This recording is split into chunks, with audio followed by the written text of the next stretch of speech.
সেই 2008 থেকে আজ পর্যন্ত সেলিম আল দ্বীন ছাড়া আমরাও যেমন তাকে হারিয়েছি, আপনারও একাকিত্ব। তো এতখানি সময় কেমন কেটেছে? ওই তো বললাম যে সুখে দুঃখে মেশানো। আচ্ছা, এবার স্যারের কাজের প্রসঙ্গে একটু আসি।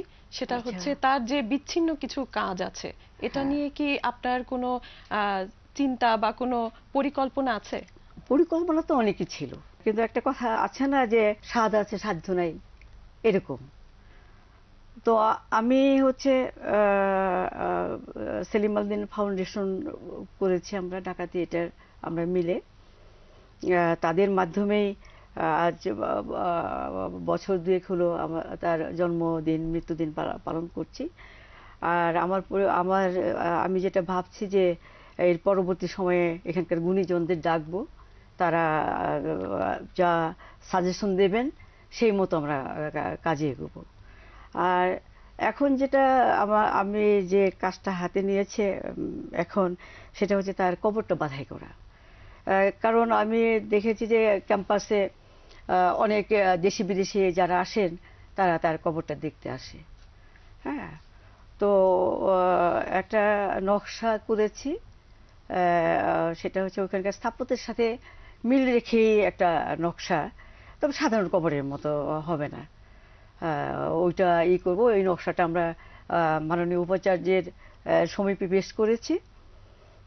উনি তো হৃদয়বান, বিবেকবান এবং বন্ধু ভাবাপন্ন ব্যক্তি। আমি মনে করি যে উনি অচিরেই এটাকে সম্মতি জ্ঞাপন করবেন, আর এটা হয়ে গেলেই আমি এই কাজটাতে আমি হাত দেব। আর এছাড়াও ওয়ার্ল্ড কালচারাল সেন্টার করার একটা চিন্তা ভাবনা ছিল নাট্যাচার্যের। আমরা বেশ কয়েকটা জায়গাও দেখেছিলাম, কিন্তু মন মতো জায়গা পাচ্ছি না। আর যাও পাওয়া যাচ্ছে তাও এত দাম দাম দিয়ে কেনা আমাদের পক্ষে সম্ভব না।